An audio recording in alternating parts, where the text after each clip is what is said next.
बिस्मिल्लाहिर्रहमानिर्रहीम। Ninth class, how are you? अल्हम्दुलिल्लाह I am fine. Dear student, हमने exercise 3.4 start की हुई है। इसका क्वेश्चन नंबर 1, जिसके 8 पार्ट थे, इसकी मैंने वीडियोस आपको सेंड कर दी हैं। नेक्स्ट जो नीचे वाले हैं ना, ये वर्ड प्रॉब्लम है। अक्सर टीचर्स ये छुड़वा देते हैं कि जी ये एग्ज़ाम में नहीं आते। देखें, कोई भी चीज़ अनइम्पॉर्टेंट नहीं होती, आखिर उसकी कोई ना कोई नॉलेजेबल चीज़ होती है जो हमें समझनी चाहिए और उसको ड्यूरिंग द स्टडी स्टार्ट में पढ़ना ज़रूर चाहिए, देखना ज़रूर चाहिए, उसको सीखना ज़रूर चाहिए, ताकि आपको भी पता चले कि डेली लाइफ में क्या क्या यूजेस हैं मैथ की। तो आज मैं आपको मैथ की involvement in the other science subjects ये मैं आपको बताऊंगी, क्योंकि math is the king of science नहीं है, क्वीन ऑफ साइंस है। और क्वीन का आपको किरदार पता है। तो देखें, साइंस सब्जेक्ट्स में मैथ की इन्वॉल्वमेंट अगर आपको देखनी हो तो आप देखें, एक मेडिकल कॉलेज का स्टूडेंट भी मैथ का पेपर देता है लाजमी। एक मैथ का पेपर उनका लास्ट ईयर तक ज़रूर चलता है, यानी इतनी इम्पॉर्टेंट चीज़ है मैथ। तो हम ये नहीं कह सकते कि मैथ जो है बस मैट्रिक के बाद अगर आपने और सब्जेक्ट कोई रखना है तो मैथ आपको छूट जाएगा या आपको नहीं पढ़ना पड़ेगा। तो मैथ की इम्पोर्टेंस को देखते हुए इसकी हर चीज़ को डीपली ज़रूर देखना चाहिए, समझना चाहिए।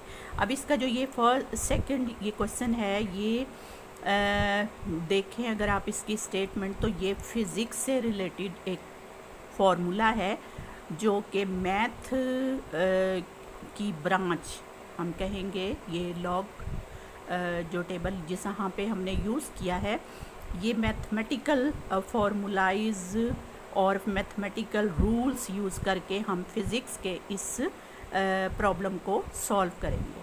ठीक है, अब स्टेटमेंट इसकी देखते हैं। A gas is expanded according to the law. अब ये फिज़िक्स का एक लॉ है, ठीक है।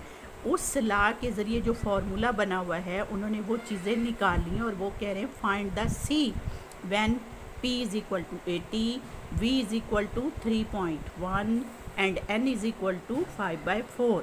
अब देखें, N की वैल्यू 5/4 है और वो V की पावर में है। तो ऐसी पावर्स को सॉल्व करना जो क्वेश्चन फॉर्म में है वो बहुत ही मुश्किल होता है। सिंपल वे में तो वो बिल्कुल भी सॉल्व नहीं हो सकती। तो मैथ ही इसको सॉल्व कर सकता है। और मैथ में भी एक स्पेशल जो इन्वेंशन है लॉग की, जो मूसा अल-ख़वारिज़मी ने हमें हेल्प किया था, तो उसी से इजीली हम इसको सॉल्व कर सकते हैं। तो स्टार्ट करते हैं। क्वेश्चन नंबर 2 ये मैंने सॉल्व कर लिया है, क्योंकि मुझे लॉग देखने में थोड़ी मुश्किल होती है, इसलिए मैंने आपको पहले से यहाँ पे सॉल्व करके रखा है। आप देखें, अब इसको देखें। पहले हमें जो ला दिया है उसने वो हमने ले लिया, C is equal to P into V raise to power N। ये ला है फिज़िक्स। जहाँ पर उसने हमें जो वैल्यू दी है वो है P की वैल्यू 80, V की वैल्यू 3.1 और N 5/4 है। Put all the given values this in this formula. C is equal to, ये मैंने वैल्यूज़ पुट कर दी। N ऊपर था तो N की वैल्यू 5/4 हमने पुट कर दी। ठीक है, अब ये क्योंकि क्वोशंट में है पावर, तो इसको सॉल्व नहीं किया जा सकता। उसने तो नहीं कहा कि इसको सॉल्व करें लॉग टेबल यूज़ करके या कोई लॉगरिथमिक वैल्यू यहाँ पर लगानी है। उसने तो सिंपल एक प्रॉब्लम दे दिया है कि जी ये सॉल्व नहीं हो रहा।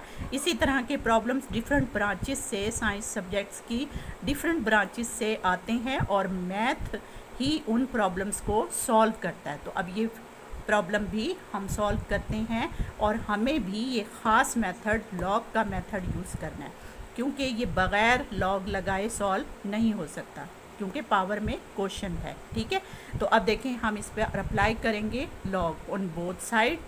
दोनों तरफ हमने लॉग अप्लाई करना है। लॉग ऑफ C, ये 80 प्लस मल्टीप्लाई प्लस में चेंज हो गया, और जैसे ही लॉग लगा तो थर्ड लॉ जो हमने लॉज पढ़े थे तो उससे पावर बाहर आ गई। ठीक है, ये आ गया। अब हम इनके लॉग निकालते हैं।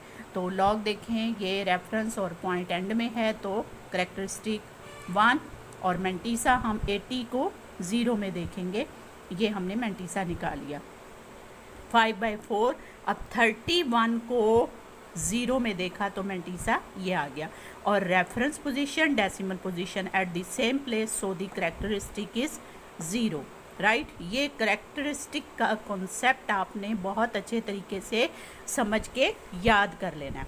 नेक्स्ट, अब हम इनको कंबाइन करते हैं। 1.9030, ये 5/4 वैसे ही लिखा, इसको भी कंबाइन करके हमने लिया, ये वैल्यू वैसे ही आ गई। इसको हमने क्या किया, ये जो हमने लॉग की वैल्यू है इसको 5 से पहले मल्टीप्लाई किया, फिर 4 से डिवाइड करके हमने ये लिख लिया, ठीक है।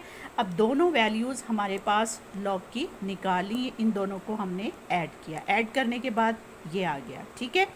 इसमें से अब क्योंकि ये लॉग ऑफ सी निकल चुका है, लेकिन हमें तो सी फाइंड करना है ना, तो अब ये लॉग हम ख़त्म करेंगे by applying the anti log. तो एंटी लॉग सिर्फ मेंटीसा पर लगता है, इसलिए हम इसका करेक्टरिस्टिक अलग कर लेते हैं, मेंटीसा अलग कर लेते हैं, ठीक है।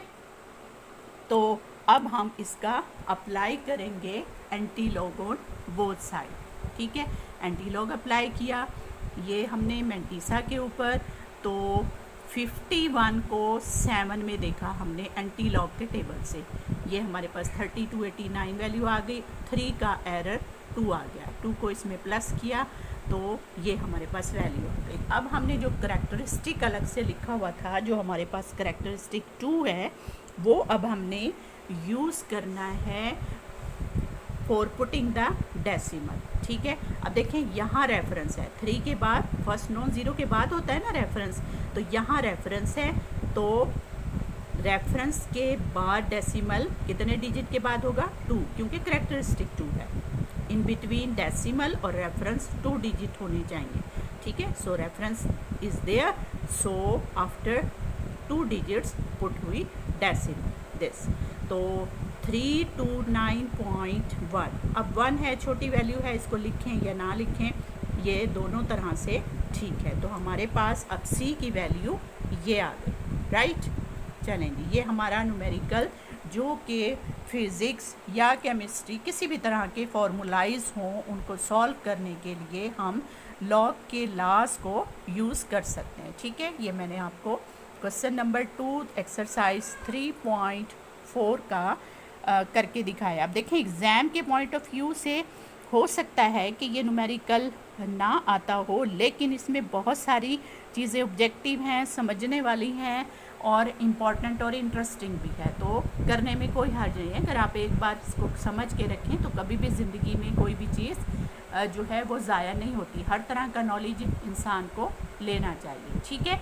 चलें जी, ये नेक्स्ट वीडियो में इंशाल्लाह मैं आपको अगला वर्ड प्रॉब्लम करवाऊँगी। दुआ में याद रखिएगा।